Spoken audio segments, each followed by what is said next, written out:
The laughter of wealthy aliens filled the room like poison filling a glass. Daniel Reeves had only wanted a meal. His cargo ship needed refueling, his stomach needed food, and the sign outside said the Apex Lounge Fine Dining. Nobody mentioned it was a club for hunters. Nobody mentioned the walls were covered in death. He sat at the bar, a simple human in worn work clothes, surrounded by creatures who wore their kills like jewelry. Mounted heads stared down from every wall. Claws and fangs hung in glass cases. Fur and scales had been turned into rugs beneath his feet. The bartender was a small creature covered in soft gray fur. His name tag said Bricks. His hands shook when he poured drinks. "You should leave," Bricks whispered. "This place is not for people like us." Daniel looked at his plate of bland protein cubes. "I already ordered." "The lady is here tonight." Bricks's large ears flattened against his head. "She does not like prey species in her presence." Before Daniel could ask what that meant, the room erupted in applause. She entered like a queen entering her throne room. Lady Cythera Venn stood nearly 8 feet tall, her body long and serpentine, covered in scales that shifted from deep purple to black. Her eyes were golden slits. Her smile showed rows of needle-thin teeth. Behind her walked a scarred bodyguard and a fat official who clapped the loudest. "My friends," Cythera announced, her voice smooth as silk hiding a blade, "I have returned victorious once again." She held up her prize. It was a claw, curved and black, nearly the length of Daniel's forearm. The crowd gasped in appreciation. "Class 8 Deathworld," she continued. "The creature that owned this killed 3 of my trackers before I brought it down. Its hide now decorates my personal shuttle." The fat official, Governor Palax, practically drooled. "Magnificent, Lady Venn, simply magnificent." Daniel kept eating. The protein cubes tasted like cardboard. That was when Cythera noticed him. Her golden eyes fixed on his small human form. Her smile grew wider. She glided through the crowd until she stood directly beside him, towering over his seated figure. "Well, well," she purred. "A deathworlder in my lounge, how delicious." The crowd murmured. Daniel looked up at her. "Evening," he said. Cythera laughed, a cold sound like breaking glass. Such simple creatures, humans, so unaware of their own reputation. She gestured to an empty seat at a large table. "Come, sit with me, I insist." It was not a request. Daniel picked up his plate and followed her. The crowd parted like water before a shark. He sat at the table surrounded by hunters, collectors, and killers.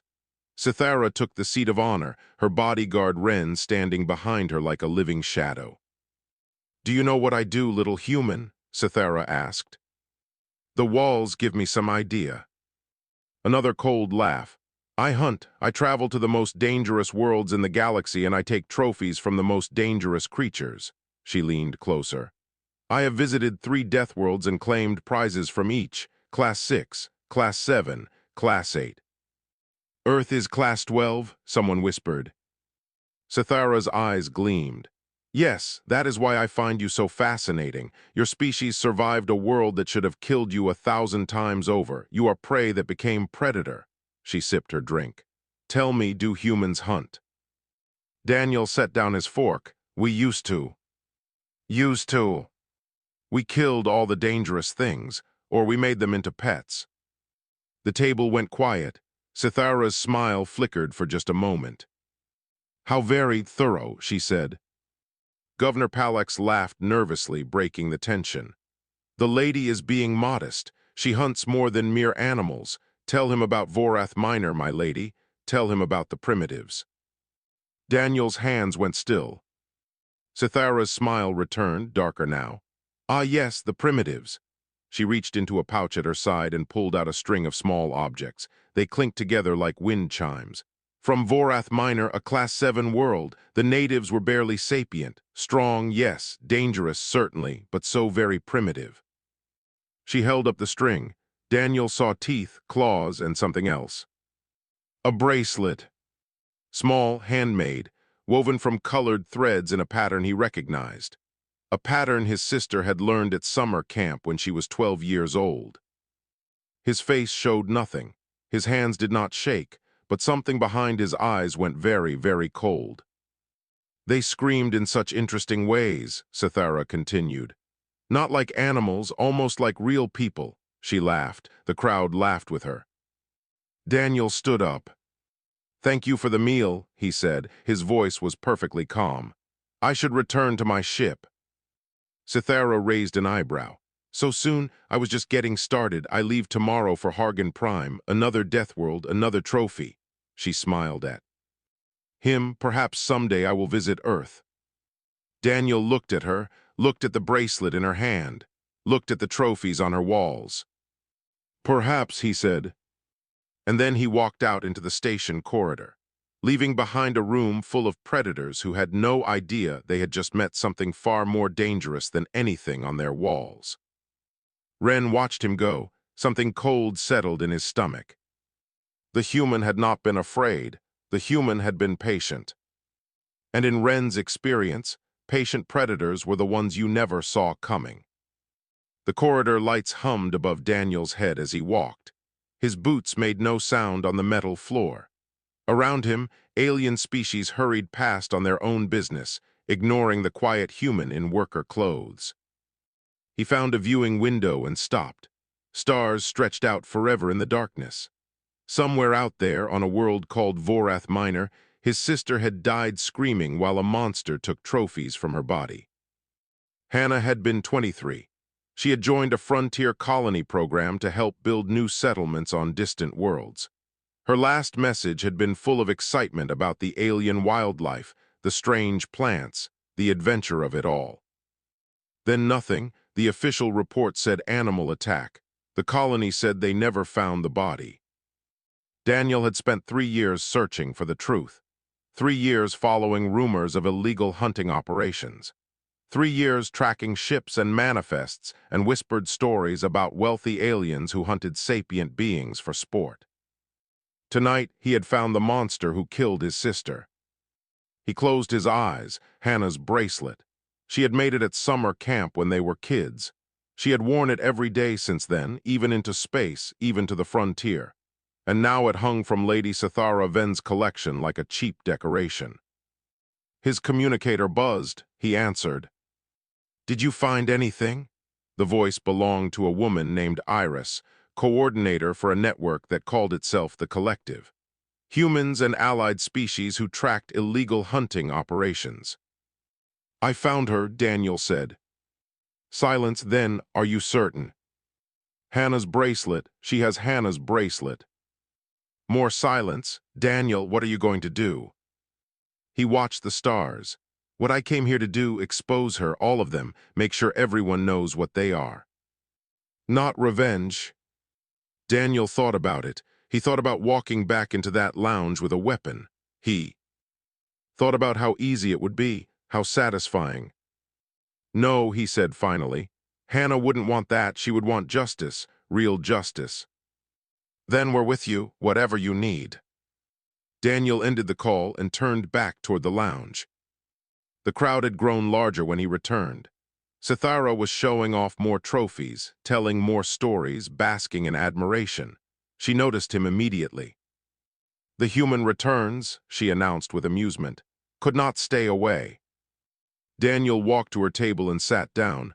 "I have a question." The crowd murmured.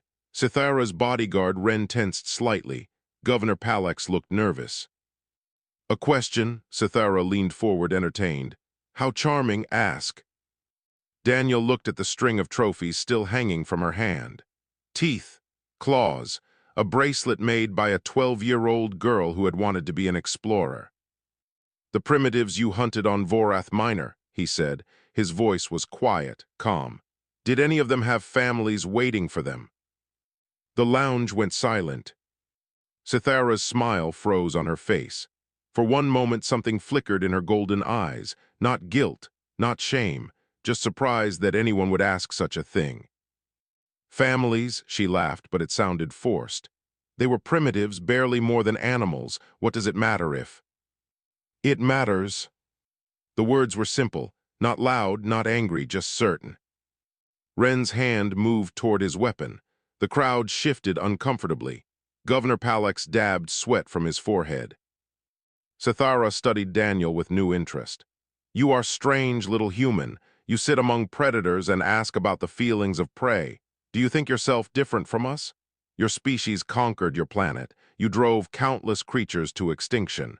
You are killers, same as me. No, Daniel said, not the same. Oh, how so? We killed to survive. You kill for fun. He stood up. Thank you for answering my question, Lady Ven. You've told me everything I needed to know. He walked toward the exit. Behind him, he heard Sithara's voice, colder now. You walk away from me. You think you can judge me, Deathworlder. I have hunted creatures that would tear you apart. I have. Daniel stopped at the door and turned. You hunt creatures that cannot fight back, he said. That's not hunting, that's murder. He looked at Ren. Ask yourself something. How primitive does someone have to be before killing them isn't murder anymore? What's the line? Ren said nothing, but his face showed something that might have been doubt. Daniel left. The lounge stayed quiet for a long moment. Then Sithara laughed again, louder this time, waving her hand dismissively. Humans, so emotional, so sentimental. She drained her drink. Forget him. Tomorrow we hunt on Hargan Prime. The Hargani are true trophies, large, dangerous. Her eyes gleamed. And they scream even louder than the Vorath primitives. The crowd laughed with her. The moment passed, the party continued. But Ren did not laugh. He watched the door where the human had disappeared. He thought about the question. How primitive does someone have to be before killing them isn't murder?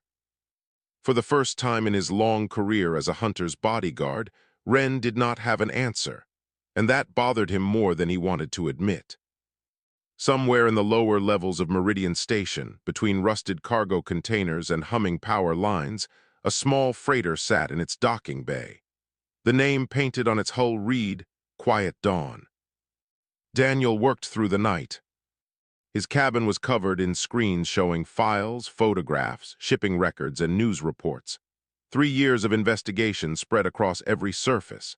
Missing persons cases from 12 frontier worlds. Hunting permits filed under false categories. Financial transfers between shell companies. And photographs of Lady Sithara Ven at high society parties, always wearing something new. Something taken from someone who would never go home. He pulled up the image again. A society magazine had published it 8 months ago. Sithara at some gala showing off her collection.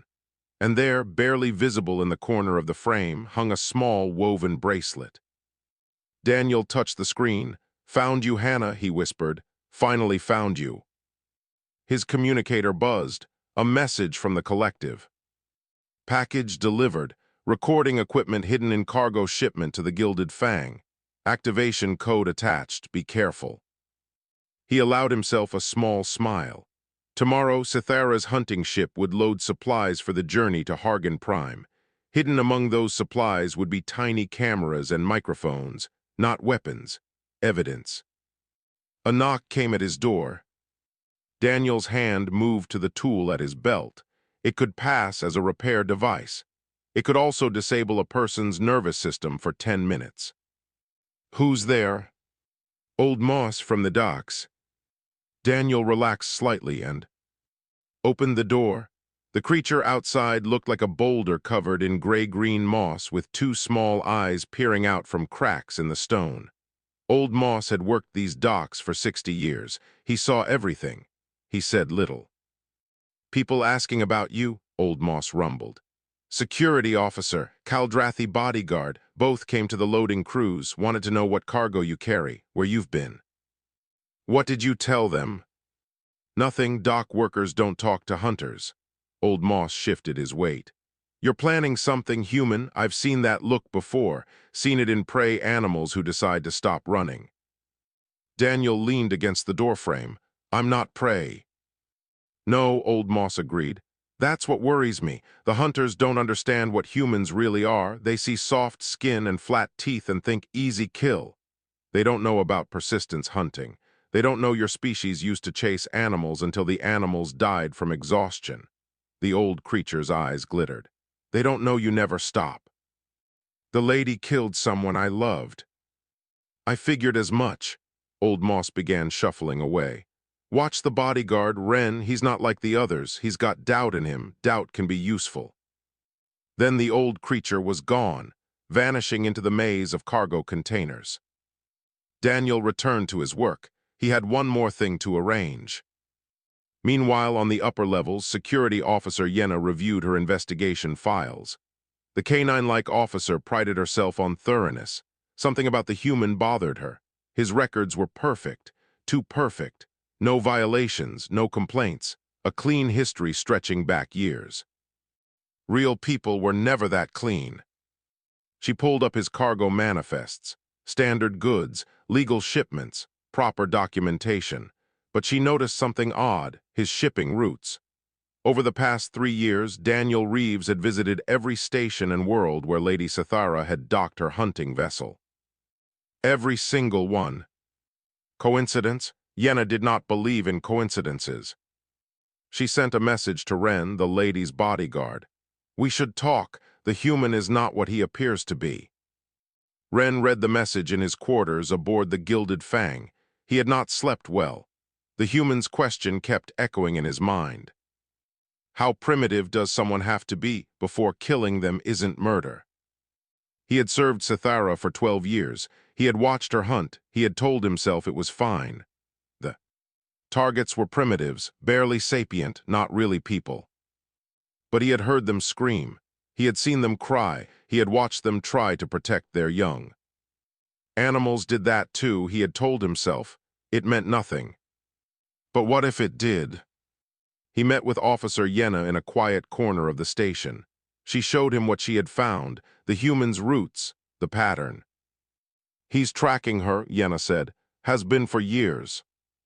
Why? I don't know yet, but I think we should find out before the lady leaves for Hargan Prime. Ren thought about the human's eyes in the lounge. No fear, no hatred, just something cold and patient and utterly certain. I'll handle it, he said. But when he went to find Daniel Reeves, the human's ship was empty. And somewhere in the cargo hold of the Gilded Fang, hidden inside a supply container marked emergency rations, Daniel waited in darkness. He had one chance, one opportunity to expose the truth. He recorded a final message and sent it to the collective. If this doesn't work, make sure everyone knows what she did. Make sure Hannah is remembered. Make sure they all are. Then he settled in to wait. The ship would launch soon. The hunt would begin. But this time the prey had teeth. The Gilded Fang cut through space like a knife through dark water. Inside its polished corridors, Lady Sithara prepared for her greatest hunt yet. The Hargani are magnificent specimens, she told her crew in the briefing room. Class 9 Deathworld, gravity twice standard. The natives stand 3 meters tall with natural armor plating and claws that can tear through steel. They will make wonderful trophies. Her hunters nodded eagerly. 12 in total, plus Ren and Captain Ursa, a grizzled mercenary with cybernetic eyes and a mechanical arm. Captain Ursa had seen many hunts. He no longer smiled during briefings. Rules of engagement, he asked. Standard protocol, we land, track, isolate, and collect. Sithara's tongue flickered with anticipation. I want a family group if possible. The young ones are easier to prepare for display. Nobody objected. Nobody ever objected. In the cargo hold, 3 levels below, Daniel listened through the tiny microphone he had planted in the ventilation system. His jaw tightened at her words. Family group. Young ones. He had been aboard for 6 hours. The Gilded Fang was 2 days from Hargan Prime, 2 days to gather evidence, 2 days to prepare. He moved through the ship's maintenance corridors like a ghost. His years as a freight hauler had taught him how ships worked, where the cameras pointed, which paths went unmonitored. He planted recording devices in the trophy room, the briefing room, the captain's quarters. Tiny things, nearly invisible, transmitting everything to a secure channel. The collective was watching. News organizations across 3 sectors had been alerted. When the time came, the evidence would go everywhere at once. He was planting the last device when the door opened behind him. "I knew you would come." Daniel turned. Ren stood in the doorway, weapon drawn but not aimed. They stared at each other in silence. "Officer Yenna found your pattern," Ren said. "Every station the lady visited, you were there following her." "Yes." "Why?" Daniel reached into his pocket. Ren's weapon snapped up, but Daniel only pulled out a small holographic projector. He activated it. Images filled the air between them. Faces, dozens of faces, humans, aliens, young, old, all of them smiling in photographs taken before they disappeared. Vorath Minor, Kelly's Station, the Frontier Colonies, Outpost 7. Daniel's voice was steady. 47 people, 47 families destroyed, 47 lives ended so Lady Sithara could hang trophies on her wall. Ren stared at the faces, a human woman with kind eyes, a four-armed alien holding its children, a young man wearing a Frontier Colony uniform. They weren't primitives, Daniel continued. They were people, teachers, farmers, explorers. They had names, they had dreams, they had families who still wonder what happened to them. He changed the image. Now it showed Sithara at her parties wearing her trophies, the tooth necklace from Kelly's Station, the claw bracelet from Outpost 7, the woven threads from Vorath Minor. "My sister made that bracelet when she was 12 years old." Daniel's voice cracked slightly. "She wore it every day. She was wearing it when your lady murdered her." Ren lowered his weapon slowly. His face had gone pale. "I didn't," he stopped, swallowed. "I told myself they were primitives, that it didn't matter, that they were just." "Just what? Just people who couldn't fight back?" Daniel stepped closer. "You knew Ren, you watched her do it, you helped her do it, and you told yourself it was fine because they weren't like you." Ren closed his eyes. "What do you want?" "I want justice. I want everyone to know what she is, what you all are." Daniel held out a data chip. "Everything is being recorded. When we reach Hargan Prime, the broadcast goes live. Every hunting expedition, every trophy, every victim, the whole galaxy will see." "She'll kill you." "Maybe, but the truth will survive." Daniel pressed the chip into Ren's hand. "You have a choice. Help me save the Hargani she's planning to hunt, or spend the rest of your life knowing you could have stopped a monster and chose not to." Ren looked at the chip, looked at the faces still floating in the holographic display, looked at Daniel. "The lady has powerful friends, governments, corporations, they'll protect her."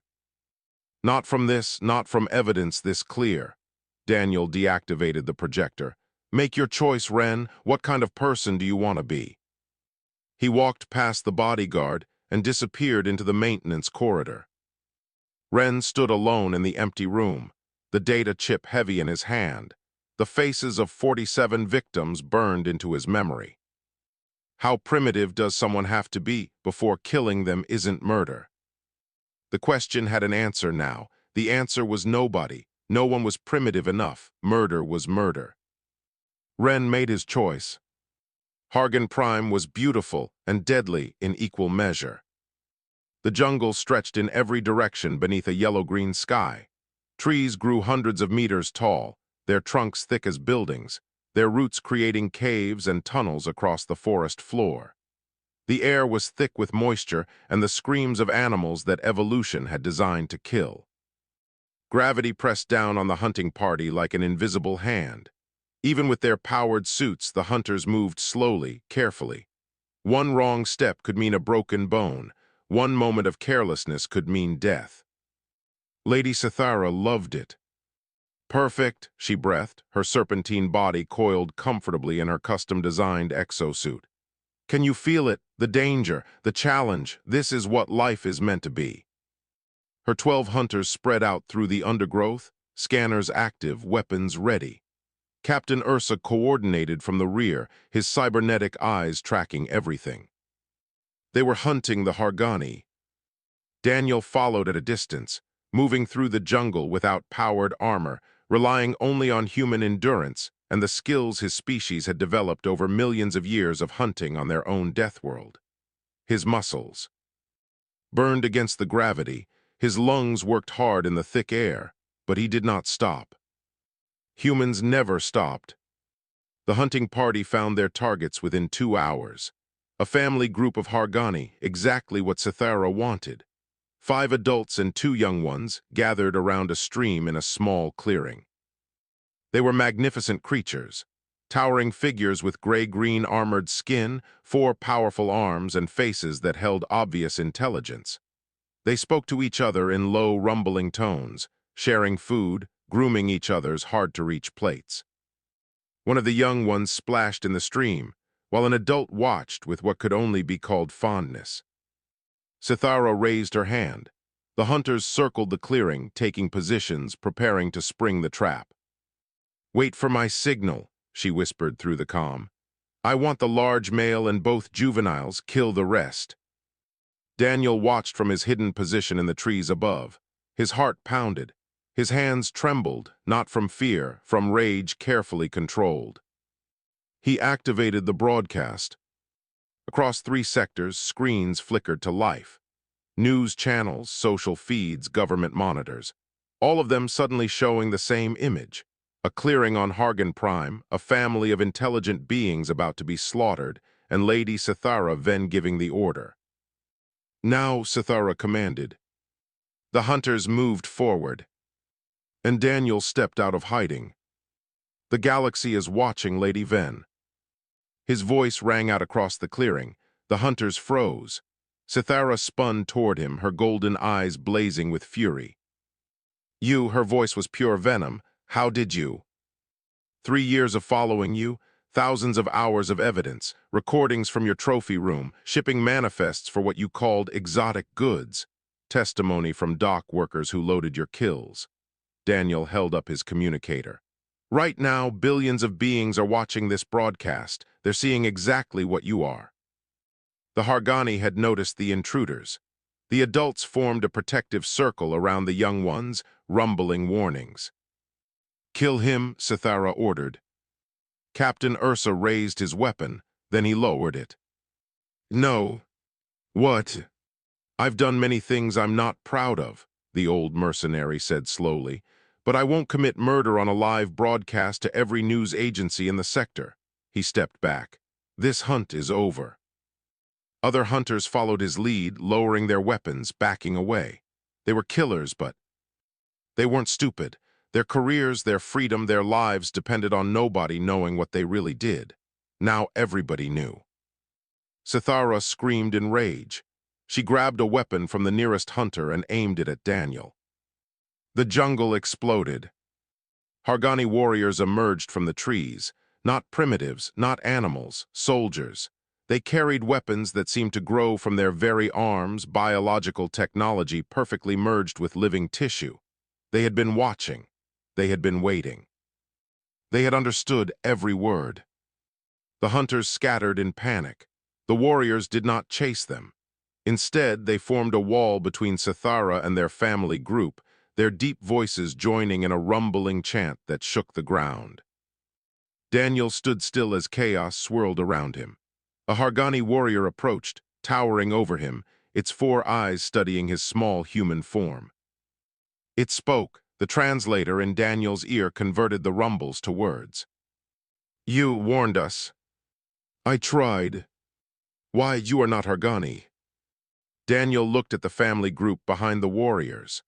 The young one who had been splashing in the stream was clinging to an adult's leg, frightened but alive. "Because someone should have warned my sister," he said, "and nobody did." The warrior studied him for a long moment. Then it did something unexpected. It bowed its massive head. "You are welcome here, human. You are welcome always." In the distance, Cythera was running toward her ship, her trophy hunt turned to ashes, her reputation destroyed across the galaxy. But Daniel didn't chase her. He wasn't finished yet. He had one more question to ask. The Gilded Fang sat broken in the jungle, its engines damaged by Hargani warriors who had no intention of letting the hunters escape easily. Inside, Lady Cythera Ven paced her trophy room like a caged animal. surrounded by the mounted remains of her victims. She had tried to contact her powerful friends. None of them answered. The broadcast had destroyed her. Senators, corporate executives, fellow hunters, all of them were scrambling to distance themselves from the scandal. Some were already being arrested. The door opened. Daniel walked in alone. Behind him stood Ren, who had disabled the ship's weapons and locked the remaining crew in their quarters. "You," Sithara hissed. "Do you have any idea what you've done? I am Lady Sithara Ven. My family has ruled for." "Your family's reign ended an hour ago," Daniel spoke. Calmly, "The broadcast reached your homeworld. Your own people are calling for your arrest. Apparently, even Kaldrathi have limits on what they'll accept when the whole galaxy is watching." Sithara's scales rippled with barely contained rage. "You think this changes anything? I am a hunter.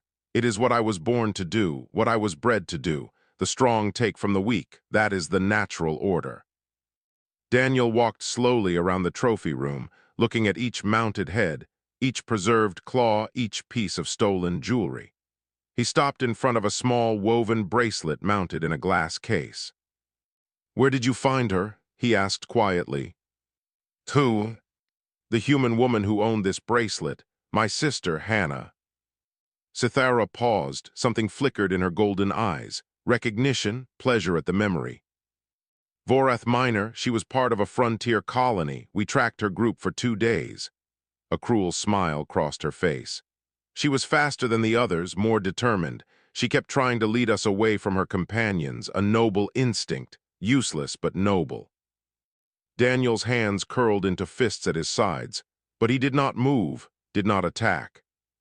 "She asked me a question before the end," Sithara continued, clearly enjoying the pain she was causing. "She asked why. Why was I doing this? I told her the same thing I'll tell you because I could, because the strong take from the weak, because that is how the universe works." "No." The word was soft, firm, absolute. "No," Daniel repeated. "That is how predators think. Humans used to think that way too. We conquered our planet. We drove species to extinction. We nearly destroyed ourselves." He turned to face Sithara. "But we learned. We evolved. We discovered that true strength isn't about taking. It's about protecting. It's about choosing not to be monsters even when you have the power to be." Sithara laughed. "Pretty words from a dead species walking. You're alone on a hostile planet with no weapons. What exactly do you think you're going to do?" "Ask you one more question." Her laughter died. The last time he had asked a question, her entire world had crumbled. Daniel opened the glass case and carefully removed Hannah's bracelet. He held it gently, as if it were made of glass. "Do you understand now?" he asked. "Do you understand why I asked about families?" Sithara stared at him. "You've spent your whole life hunting," Daniel continued, "taking trophies, proving your dominance, and now it's over. Your reputation is gone, your freedom is gone, everything you built is ashes." He slipped the bracelet over his wrist. "But my sister's legacy will live on. The victims you tried to turn into decorations will be remembered, memorials will be built, their families will finally have answers." He stepped closer to Sithara. She flinched. "You killed 47 people," Daniel said. "But you didn't destroy them. You just made sure they would never be forgotten. Every time someone sees your face, they'll remember what you did, and they'll remember the people you hurt." Galactic Authority ships descended through the clouds outside. Blue lights flashed through the windows. "Goodbye, Lady Ven," Daniel said. "I hope prison gives you time to think about my question." He walked out of the trophy room. Ren followed, leaving Sithara alone with her trophies one final time. 2 weeks later, Daniel stood on Meridian Station in front of a new memorial wall. 47 names were engraved in polished stone. 47 faces smiled from photographs mounted beside them. He placed Hannah's bracelet at the base of the wall, next to flowers and candles left by other families who had finally learned the truth. "Found you," he whispered. "Told you I would." His communicator buzzed, a message from the collective. "Lady Ven convicted, life sentence. 23 other hunters arrested across 12 systems, more coming." Daniel read the message, then he read the next one. New case, hunting operation near the outer rim. Families asking for help. Will you continue? He looked at the memorial wall, at the faces, at his sister's photograph taken the day she left for the frontier, full of hope and excitement. He typed his response. Send me the details. Across the galaxy, the word spread among those who preyed on the weak. The humans were hunting them now, not with weapons, not with armies, with patience, with evidence, with questions that cut deeper than any blade. And unlike their victims, the hunters would never be forgotten. They would be remembered forever as exactly what they were. Monsters who finally met something more dangerous than themselves. A species that never forgot, never forgave, and never ever stopped.